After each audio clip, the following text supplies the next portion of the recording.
Hi, welcome to my space.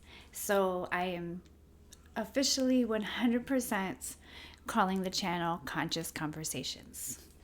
I love the idea of having a conscious conversation. It's seriously, it's all I've wanted out of my friendships and my relationships and just life in general is to be able to openly talk with the people around me, not be gaslighted, not be feeling unworthy and not good enough because you don't fit in the box of the conversations being had, and knowing that if you do speak your truth, you're going to be weird or just like looked at as you're just so different.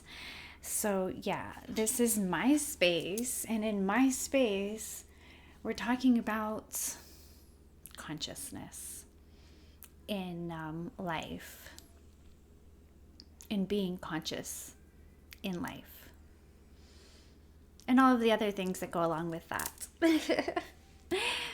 But today I want to talk about love. I'm going to light my candle. I want to talk about love today. All forms of love, unconditional love, profound love, self-love. And I just want to state in the beginning, before we get started, that I did spend over a decade writing a blog called My Journey to Self-Love. And they say it takes 10,000 hours of something to become a master in your craft. And I'm well qualified to be a master in the art of love. I mean, my lover doesn't call me the high priestess of love for no reason. Come on, lighter. Love is definitely a craft, and it is a craft that I can teach because I know it. I have life experience, and I have the receipts. The blog is there. You can go as far back. Well, I started writing in 2015, 2014, but I speak about past references as well. So, love. It starts with self-love. Like, I'm really going to burn some Palo Santo for this because this is a heavy topic, and it's very triggering. I posted a status before I went to bed last night. I said, can you love yourself completely unfiltered? Raw, no edits, no apps. A lot of people, I got some positive responses on that, but then I've got one person who, her comment was, can you love yourself without worrying about other people's photos? And I was like, yes, I can and I do. Because I'm not worried about people's photos. I like to ask questions. I like to ask questions that make people think. Because here's the thing. I'm speaking from experience. There is a version of me who's so camera shy. There's a version of me who will take a bunch of selfies and look at every single one of them and not like them. I had to do a lot of work just to be at this place where I am sitting right in front of this camera and like looking at myself and speaking my truth. That's not easy work. And so that is a question. Like, I'm really wondering, like, how many people can just love themselves completely unfiltered? It's something that I would love to see more. I see so many beautiful people. They're so unique. They're so beautiful. Their light shines so bright. But then they don't love themselves in that way. They immediately, oh, I hate this photo. I hate my hair. Oh my God, my hips, my ass, my stomach, my wrinkles, my stretch marks. They don't love themselves. And it's a body. This body is just a meat suit, an avatar, one that you chose specifically for your own purpose. And how can you expect someone else to love you if you really, truly, 100% do not love yourself? Think about that. It's like I want you to love me, but I don't love me. I want you to think I'm beautiful, but I don't think I'm beautiful. I want you to spoil me and pamper me and massage me and caress me, but I don't spoil myself. I don't take care of myself.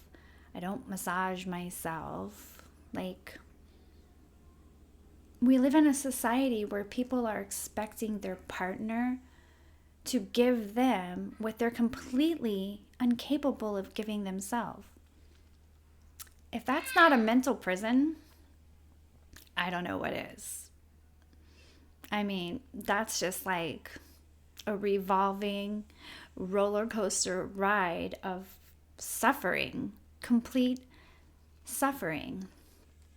And I journaled something down because as I said in my last video, my partner is sending me his talks and his lectures because I really love philosophy and I was wanting to be there. And they talked about love, and he was speaking of a profound love, a profound love, like something that I always believed existed and I always wanted for myself, and something that I knew was out there and kind of didn't feel worthy of until I really, really, really, really did my work. And now I'm experiencing a profound love. But he was speaking about doing your yoga, and yoga is more than just physical asana. Okay.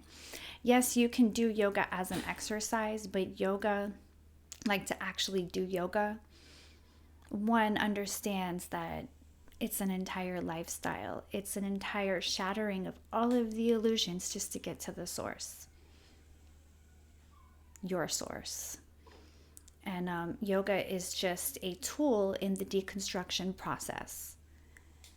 There are many ways, many paths, and yoga is a very wonderful tool for that. And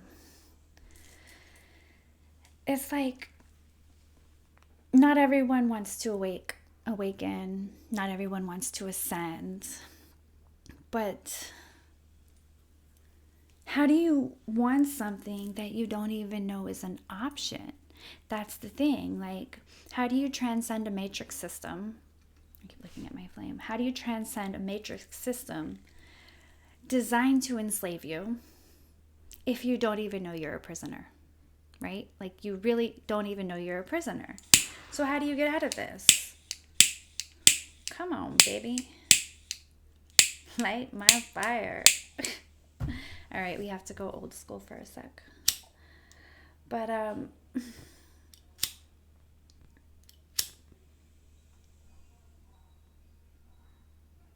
you don't even know your thoughts aren't your own, right? You say, oh yes, these are my thoughts, these are my feelings. But they're really not. Because the only truth to that reality is that you're suffering. You're either grieving,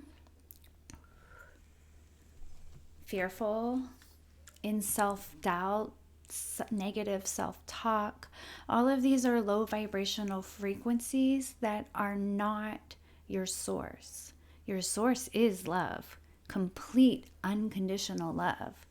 Complete, like, nothing but love is the source. And all of this suffering, even feeling jealous about something or someone, or feeling not loved enough, or betrayed, or triggered by something, those are all not you. They're not you. They are energies working through your lower self. So like when I was listening to that workshop and she asked, how does yoga get me a profound love? I felt like I just wanted to talk. I just wanted to talk to her because like My lover answered it wonderfully, but I just wanted to talk to her because it's a tool. It's a tool for removing all of the illusions that prevent you from being in a state of profound love for yourself, for God, for your source, for your soul, being the light within. Yoga brings you there. And if you're not there, you can't receive profound love because you're not experiencing it for yourself. You're not in it. You are not profound love. You're hijacked by a lower energy. You're operating from your triggers. You're in a reactive state. Here comes a crying baby. And you're in a state of suffering. I need to pause this. Okay. You know what? I'm just going to say this publicly. I'm seriously manifesting like a sister wife or something. Like, not one who wants to sleep with my partner, because I've been there, done that, and I know that for me, it's nothing about divine union. Divine sacred union. That's the only experience in this lifetime that I'm interested in. My life motto is God, purpose, relationship. Because if I'm not in alignment, and these aren't my words, I learned this from one of my teachers, and but it just resonated so deeply that and especially after living in so many scenarios where there were multiple partners, maybe not even to my awareness physically, but as it was happening, there's this energetic exchange that happens when you're with somebody, when you have sex with them, and you take all of their energy on as yours. And if they're not in a stable state of mind, if they're not in a high vibrational frequency, you're taking on their lower frequency through sex and all of the people they're sleeping with. And I don't want sexually transmitted demons in my energetic temple. So I know that in my relationship, this is something we both want because we've spoken about it. We have come into agreement that I see God in me, I see God in you. Let's come together and raise our vibration. That's where I'm at. But like when I say a sister wife, somebody who's just like down for just like being here with me, traveling with me, doing their own thing, but like I would love to make enough financial abundance that I could compensate for their being there, just so when I needed to create as a creator, I had someone to be with the babies. Because being a full-time mom is a job. A full-time mom is a job, and it's been a blessing to be able to be nomadic and be a full-time mom. But there is a little bit of a damper on the creation process. I would love to have moments where I could just get into my zone and do what I need to do and not have to pause the camera for screaming babies. I'm so out of fuel. But there's more to that statement. But luckily when I'm with my partner, he does that. Like, he's wonderful with giving me space when I need space to just be in my space. But sometimes I want to be in our space with him. So yeah. Or just a traveling community. Like, I need a community that's as mobile as I am. Yeah. But anyways, off topic, but not so far from off topic. Everybody is suffering. Like, Earth is Earth School. I've said that many a times. I will continue to say that.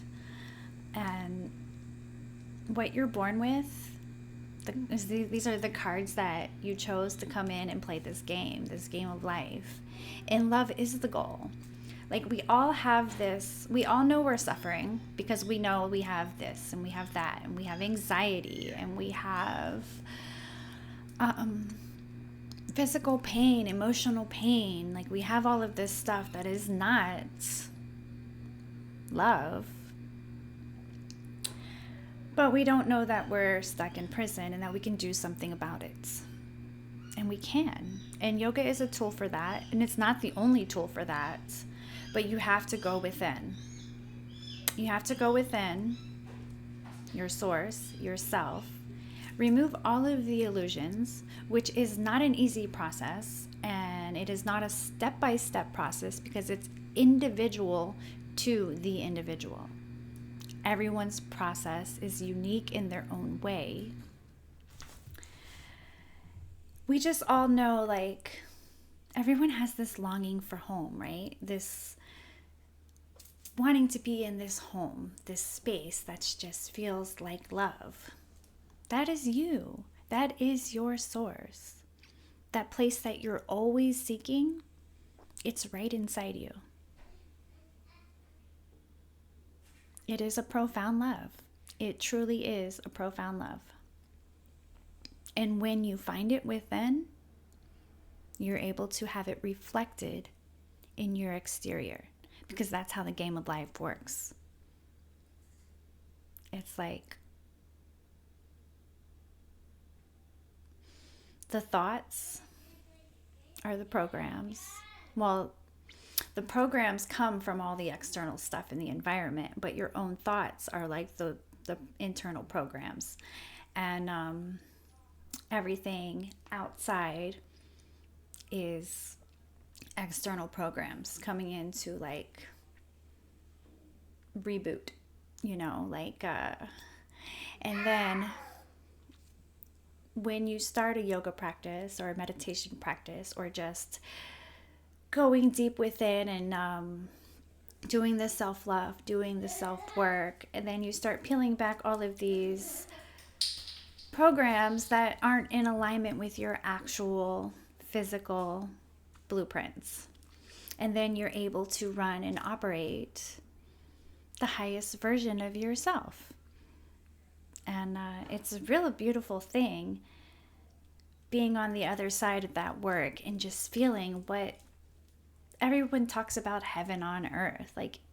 And it's so hard to believe if you're stuck seeing the hell that's all around. But when you're actually living and feeling what heaven on earth feels like, and in heaven there's still triggers, like things still come up, but you already know the tools.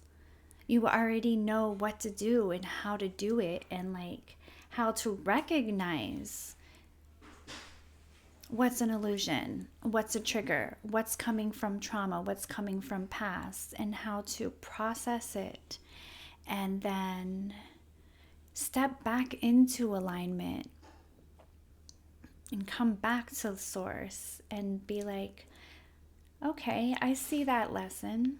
I understand that lesson. And it's just a real beautiful place that I can speak from experience because I'm living in that space.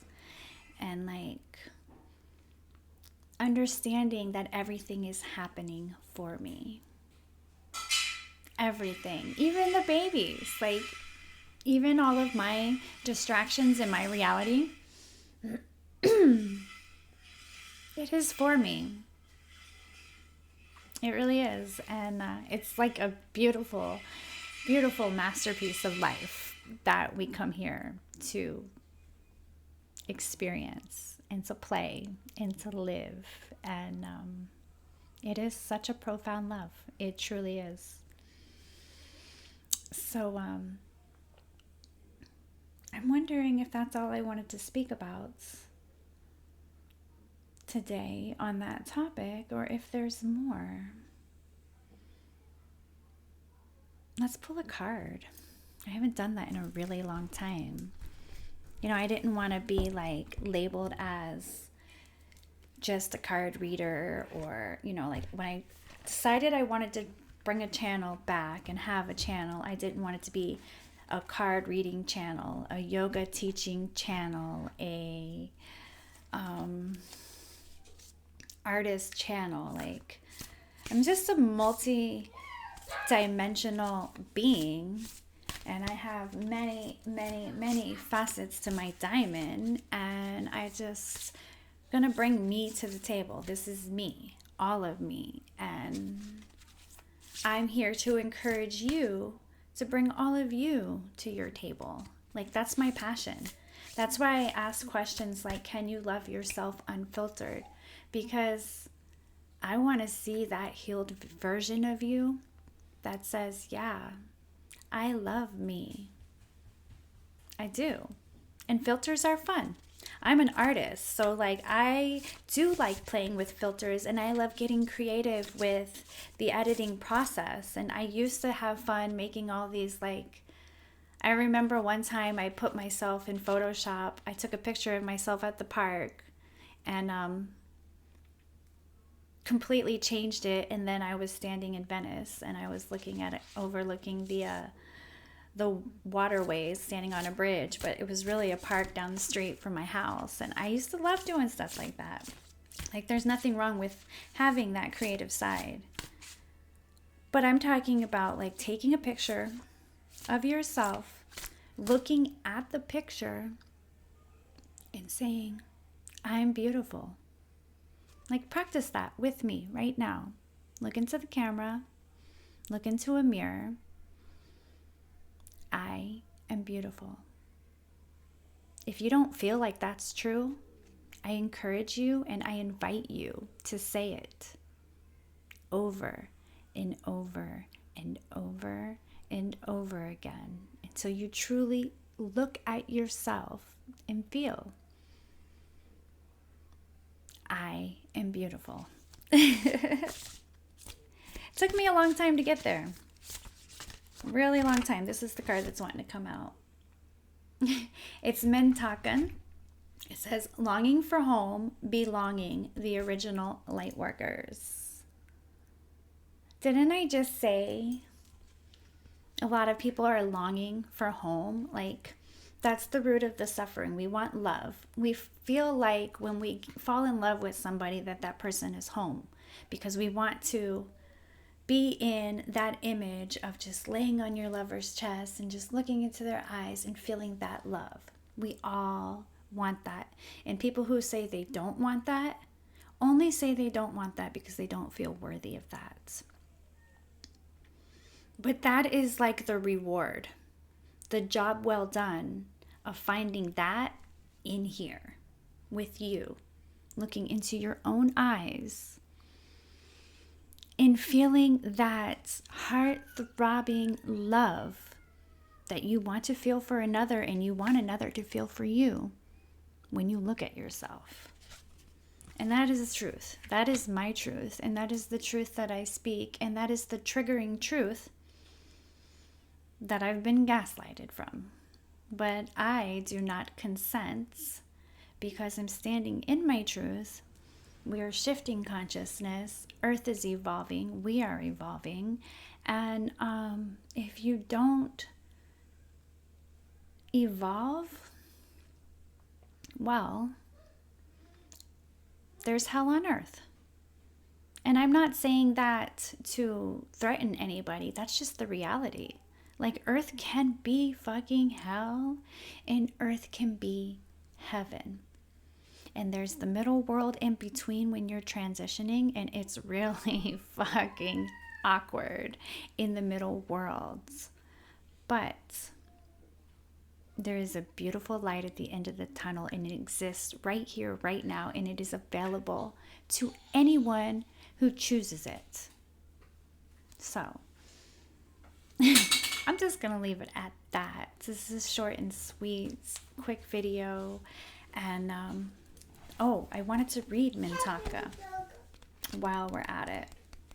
I like that. We got Bella in the house.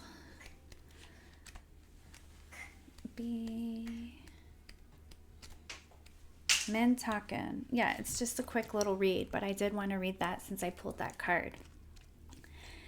It says, Mintakans are a soul group who originated on a planet in the constellation Orion. Now, I am not an Orion starseed, but I have Orion connections. I've had my starseed DNA done and pulled, and it's so fascinating. You don't know where you're going until you know where you've been, right? So, like, as you dig deeper into the self, knowing where you come from and what you've lived, it just really opens up all these doorways and allows the downloads for gifts, past life gifts, to come into this lifetime. It's fucking amazing. So, I do have Orion connections. I really feel that a lot of the ex-husband stuff is Orion and linked to Orion. But so they were the first star beings to travel to Earth and believed to be the original light workers. Bella, can you come? You can come sit, but shh. The Mintakan's home planet is thought to have been a water world with water so pure that you could see through it for miles. For this reason, Mintakans feel most at peace and at home when or in or around crystal clear water. They are here to teach us to see the potential in everything and the light in all beings. Many Mintakans have an odd longing for home and struggle with feeling like they don't belong. It is thought that this is due to their home planet no longer being in existence. If you pulled this card, it could mean that you are Mintakan or are longing for a sense of belonging, and root chakra healing is necessary for you to feel secure and safe. I do feel, pulling this card, there are a lot of people who don't feel at home. And there are a lot of people that need or could use and could benefit from root chakra healing. Root chakra is fear, anger, grief. Do you feel that stuff? Jealousy. Do you feel that in your life? You could benefit from root chakra healing. And you can do it yourself. You really can heal yourself. Heal your root chakra. You can actually use your own hands, warm them up, get them really warm, and place them on your root chakra, which is your base. It's between your legs, but you can lay them right on your pelvis, and it just visualize white lights or red light, because the root color is red, going through your body. You can picture a red square. You can picture a lotus flower. You can just see your body and just visualize white or red light coming to it. Like, there's many ways. You can put crystals there. You can use aura sprays, sage, Palo Santo, journaling your thoughts, and then actually reading your journal back to yourself and seeing the anger and the jealousy and sending love to it. Ho'oponopono. I'm sorry. Please forgive me. Thank you. And I love you. Like, there's so many ways to do the work. But the healing is necessary. That is, if you want to be free. I mean, we don't all want to be free, right? But if you do want to be free, Miss Bella, give me the broom. Thank you. If you do want to be free, you got to do the work. So let me finish this. Perhaps you feel this longing to find home without knowing where that is. Perhaps you've been moving around a lot and yearn for a place on earth to call your own. If so, you are being called to connect with Mother Earth and create it for yourself now. That's another thing. Grounding. Good for the root chakra. So good for the root chakra. Sitting in nature. Walking on rocks. Walking in the sand. Walking in the earth. Laying in the earth. Hugging a tree. Eating earthy foods. Planting. Gardening. This girl got another broom. Sunshine. Sit in the sunshine. Swim in the sea. Those are wonderful ways to heal your root chakra. So you're being called to connect with Mother Earth and create it for yourself now. To choose where you feel most at home and create it, rather than waiting for the feeling of belonging to come. So it's a really great card for what I was talking about. And I'm seeing now that Bella is ready for my attention. Oh, look, the bottom of the deck is Soul Family. That couldn't be more perfect. Because if you're resonating with this, if you're here, if you're finding me and still here, we are Soul Family. And I see you. And we're here. We have our own missions, but we activate each other. In some way, shape, or form, we activate each other, even if it's through our triggers. Because triggers are blessings, man. They show you where you need to do the work. And once you realize that doing the work is the key to freedom, it unlocks the gates, sets you free, you become obsessed with doing the work. And it's a real healthy obsession, let me tell you. Such a beautiful obsession. So I like this little message in the box too. You are the oracle. So I'm just gonna close this message now and go play with some little midgets, munchkins, pixies, little cherubs. I don't know, I have so many names for them because they are so unique and they're just so magical and wonderful and definitely a blessing. So I hope everyone has a beautiful rest of their day, and thank you for joining me here and having a conscious conversation with me. And if I triggered you, I'm sorry. Please forgive me. I love you so much, and thank you. Mwah.